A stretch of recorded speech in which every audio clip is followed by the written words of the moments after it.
Migration కాదు irrigation కు మారు పేరుగా 8 లక్షల ఎకరాలకు నీళ్ళిచ్చిన నాయకుడు కేసీఆర్ గారు.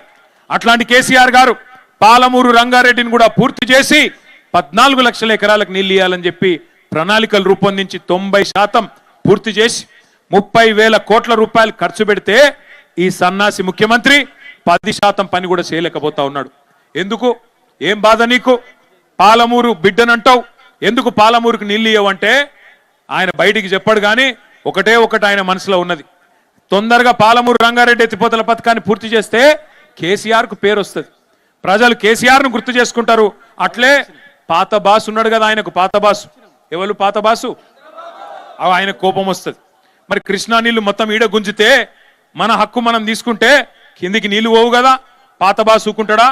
అరే నా చెంచగాడున్నాడు తెలంగాణలో ముఖ్యమంత్రి వీడేమరా ఎక్కువ ఎగురుతున్నాడు అని చెప్పి ఆ చెంప ఈ చెంప వాయిస్తాడు కదా. ఎందుకంటే ఈయన రహస్యాలన్నీ ఆయన కాడున్నాయి, ఈయన చేసిన లంగ పనులన్నీ ఆయనకు తెలుసు. చెంచగాడు చెంచగాని లెక్కుండాలి కానీ ఎకొత్తకు ఎగురు తూకుంటాడా? ఊకోడు పాత బాసు. అందుకే పాత బాసు కోపం రావద్దు, కేసీఆర్ కు పేరు రావద్దని చెప్పి ఇలా పాలమూరు రైతన్నలను ఎండబెడుతున్నాడు ఈ ముఖ్యమంత్రి రేవంత్ రెడ్డి. ఆలోచన చేయండి దయచేసి, ఈ 2 ఏళ్లలో ఒక్కటన్నా మంచి పని చేసిండా పాలమూరు రైతన్నల కోసం రేవంత్ రెడ్డి? ఆలోచన చేయండి. రైతులకు రైతు భరోసా ఇయ్యడు, కౌలు రైతులకు రైతు భరోసా ఇయ్యడు, రైతు కూలీలకు నెలకు 1000 రూపాయలు ఇస్తా అన్నాడు, అది ఇయ్యడు.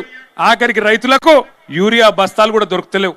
ఇలా యూరియా బస్తా ఇయ్యనోడంట మొత్తం పాలమూరును సస్యశ్యామలం చేస్తా అని మళ్ళా డైలాగులు కొట్టడానికి 17 తారీఖుకి వస్తున్నాడంట. గుర్తుపెట్టుకోండి, ఎవరైనా ఒకసారి మోసపోవాలి, ఇన్నిసార్లు మోసపోతే మరి వాళ్ళ తప్పు కాదు మన తప్పు అవుతుంది. ఆయన నాకు ఒకటి మాత్రం అనిపిస్తుంది, రేవంత్ రెడ్డి గారు చాలా నిజాయితీ గల మోసగాడు. ఆయన చెప్పి మోసం చేసిండు. ఆయన ఏమన్నాడు? ప్రజలు మోసగాళ్ళనే నమ్ముతారు, ప్రజలు మోసగాళ్ళనే నమ్ముతారు, అందుకే మేము మోసం చేస్తామని చెప్పి నిజాయితీగా చెప్పిండు. ఆయన తప్పు కాదు, ఆయన చాలా నిజాయితీగా చెప్పినాడు. ఇప్పుడు కూడా చెప్తున్నాడు ఆయన. ఏం చెప్తున్నాడు మీకు? మళ్ళొక్కసారి మోసం చేయనికే పాలమూరు నా నాయకత్వంలోనేమో చేస్తా అని చెప్తున్నాడు. నేను అడుగుతున్నా రేవంత్ రెడ్డి, 17 తారీఖు వస్తున్నావు కదా మహబూబ్ నగర్ పట్టణానికి, ఒక్క మాట స్పష్టంగా చెప్పు. నీ ప్రభుత్వం వచ్చినాక మేము ఆనాడు ఐటీ హబ్ కట్టి అక్కడ 14 పరిశ్రమలు తెస్తే నీ ప్రభుత్వం వచ్చినాక ఆ 14 పరిశ్రమలు ఎందుకు పారిపోయినాయో ఒక్కసారి తెలంగాణ యువతకు, పాలమూరు యువతకు, మహబూబ్ నగర్ యువతకు సమాధానం చెప్పమని కోరుతా ఉన్నా.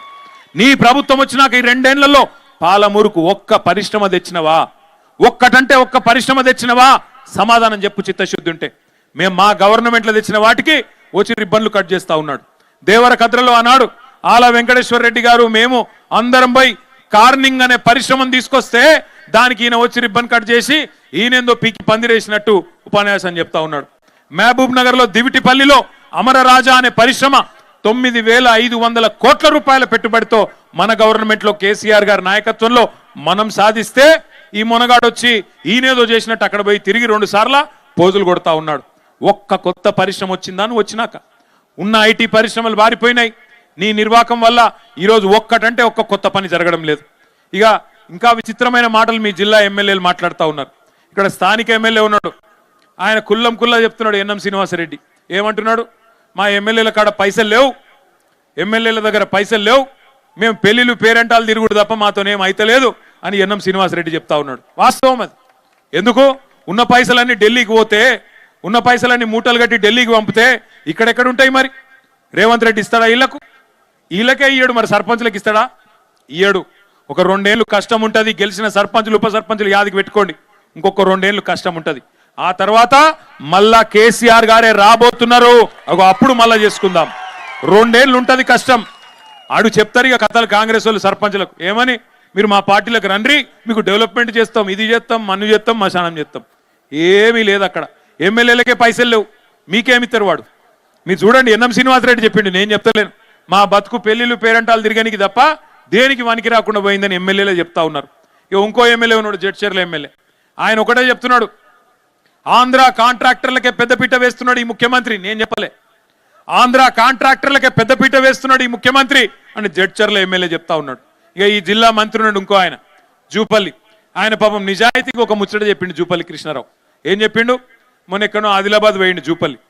పోతే అక్కడ ఆదిలాబాద్లో వాళ్ళు అడిగినారు, అక్కడ లోకల్ ఎమ్మెల్యే గారు అడిగినారు, సార్ మాకు ఒక రెవెన్యూ డివిజన్ ఇవ్వాలి, గతంలో కేసీఆర్ గారు కొత్త జిల్లాలు చేసిండు, మా కాడ కూడా డిమాండ్ ఉంది, ఒక రెవెన్యూ డివిజన్ మిస్ అయింది, అది మీరు ఇవ్వాలి అన్నారు. అంటే జూపల్లి కృష్ణారావు నిజాయితీగా చెప్పిండు పాపం, ఇగో నేను మళ్ళా గెలుస్తానో లేదో తెలియదు, మా ప్రభుత్వం మళ్ళా వస్తుందో రాదో తెలియదు, నేను హామీలు ఇయ్యా అన్నాడు. మంత్రి గారికి నేను చెప్తా ఉన్నా, నీకు తెలుసో తెలియదో మాకు తెలియదు కానీ ప్రజలకు, పాలమూరు ప్రజలకు మాత్రం పక్కాగా తెలుసు, మీ పార్టీని పండబెట్టి తొక్కేది ఈసారి ఖాయం. 14 నియోజకవర్గాల్లో కొడంగల్తో సహా ఈసారి కాంగ్రెస్ పార్టీని బొందబెట్టబోతా ఉన్నారు ప్రజలు. అందులో ఈ జిల్లాలను ముడితే మాత్రం, వనపర్తి, నారాయణపేట, గద్వాల జిల్లాలను ముడితే మాత్రం అగ్గి రగులుకుంటది, మళ్ళా కాంగ్రెస్ ను దహించి వేస్తదనే మాట కూడా నేను హెచ్చరిస్తా ఉన్నా. దయచేసి ఒకటి ఆలోచన చేయండి, యూరియా బస్తాలు ఇయ్యలేని సన్నాసులు ఇవాళ మీకు తులం బంగారం ఇస్తారా? ఇల్లు ఈ సన్నాసులు 2,500 ఇస్తాడు మహిళలకు, మహాలక్ష్మి ఇస్తాడా? ఇవన్నిటిని తప్పించుకోనికే ఒకటే తెలుసుకున్నాడు ఆయన, ఒకటే అర్థం చేసుకున్నాడు ఆయన. ఏం అర్థం చేసుకున్నాడు? బూతులు మాట్లాడాల. మనం సబ్జెక్టు మాట్లాడితే ఆయన బూతులు మాట్లాడతాడు. నువ్వు అడిగినావు అనుకో, ఏమైందా రేవంత్ రెడ్డి నరికితివి కదా, మరి 15,000 రూపాయలు ఇస్తా అంటివి రైతులకు, కౌలు రైతులకు పైసలు ఇస్తా అంటివి ఏవి అంటే నీ లాగుల తొండలు ఇడిచి పెడతా, అదొకటే వచ్చు. రెండవది ఏమైనా మరి మహిళలకు 2,500 ఏవి స్వామి అంటే నీ గుడ్లు వీకి గోటీలు ఆడతా. నువ్వు గట్టిగా అడిగినావు ఇంకో తులం బంగారం ఎదురా నాయన అని నీ పేగులు తీసి మెడలేసుకుంటా. బూతులు మాట్లాడానికి రెడీ. మాకు రావా బూతులు? ఆయన కన్నా ఒక భాష వచ్చేమో, నాకు 4 భాషలు వచ్చు. తిట్టుమంటే పొల్లు తిడతా, కానీ ఇక మంచిది కాదని ఊరుకుంటున్నా. ఇక ఆయన బాధ ఏందో నాకు అర్థం కాదు. ఇప్పుడు అడ్డిమారి గుడ్డి దెబ్బలో ముఖ్యమంత్రి అయిపోయింది. అది మన దగ్గర అంటారు కదా ఊళ్ళలో, అడ్డిమారి గుడ్డి దెబ్బల కిస్మత్ బాగుంది. మేము అనుకోలే, కార్యకర్తలు మా వాళ్ళు బీఆర్ఎస్ వాళ్ళు అనుకోలే. మీరేమనుకున్నారో నాకు తెలుసు.